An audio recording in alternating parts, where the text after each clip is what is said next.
And LTVA decided they didn't want it, so they gave it to the forestry department. And the forestry department decided they didn't really want it, and they don't have any money to take care of it, so they decided they were going to cut all the timber off of it. So these folks that they stole it from, you know, 30, 40 years ago, it's been a pretty good piece now, but those people were lined up at the gates and no, you ain't cutting the timber off of it. That wasn't the deal. The deal, if you guys don't want it, freaking give it back. And they didn't give it back. They haven't given it back yet. Gave it. That's a new word. I'm a wordsmith, man. That's what I do. Twist words. So yeah, they haven't given it back yet, and I don't foresee that they will. But I mean, how would you even do that? But in this place, it was two rivers. It was the Tennessee River and the Cumberland River ran through West Kentucky and Tennessee and some other parts, but I'm just talking West Kentucky. And they needed the dam, you know, to provide power for the people, which is a noble thing for somebody to give up their land for that. I understand that. So they did. They gave up their land. You know, we're going to flood all this for the greater good of the South, you know, and it was a good thing. And they did that. So those people moved inland between the two rivers, which was now the lakes, the Kentucky Lake and the Barkley Lake. And they just had their own little community there for years, and just a little backwoods community. And these people would make moonshine there. Yeah. Yeah, and folks like Al Capone and the stories I'm told, he would fly in and they would get this moonshine, and they were taking it all over the country. And the way I understand it, they were selling like 2,000, 2,500 quart jars of moonshine per week.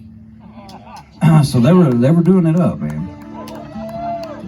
So this guy comes to town one day and he says, "Hey, you know," and he was a bootlegger of sorts.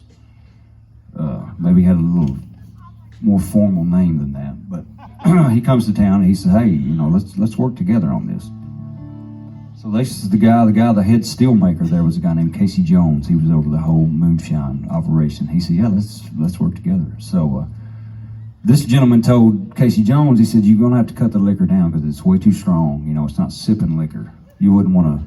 And then there's still some around West Kentucky, but like we wouldn't have it on stage per se because you know it's not that kind of drink. You know, it's for people that want to get drunk, and they want to get drunk in a hurry. I'm assuming that's what it's for. So we would have it on stage. I don't know. I take that back.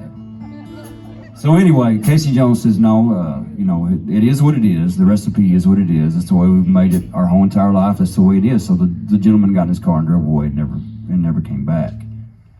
And shortly thereafter, his son was voted president of the United States. Yeah, so he comes in and says, "Hey, you know what? We'll take the rest of that land from you folks, and we're going to turn it into a national park of sorts," which was a great thing for me because I grew up where Virginia Ridge is, and yeah, I mean I grew up there. It was a really great thing for me. But these people were booted out, you know, and they were hauled to jail and they burned their houses to the ground. This is like in the late '60s, '70s, United States. You know, it's the stuff that shouldn't go on here. You know, trust your government. They've got your back. It was one of those deals, you know.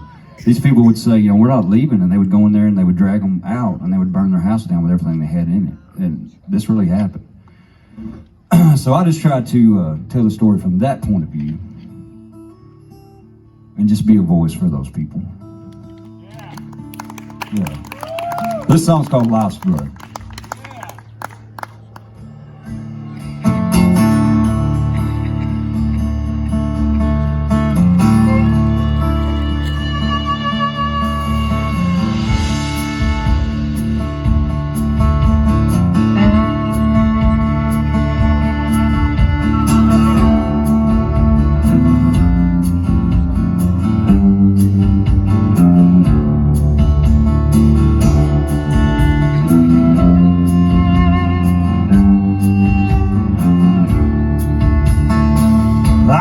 Tires cut red rock, truck said TVA.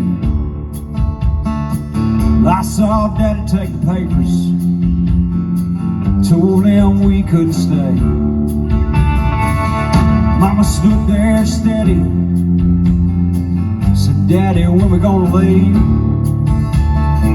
He just shook his head, slammed the door. So we won't bargain with thieves. We ain't gonna back down. We ain't gonna back down. I'm gonna fight, boys, stick around. We ain't gonna back down.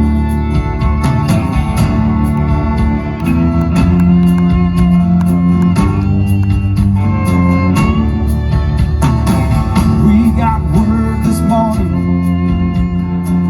how they fooled Miss Betty. They hauled her down to Grand Rivers. They set her whole house ablaze.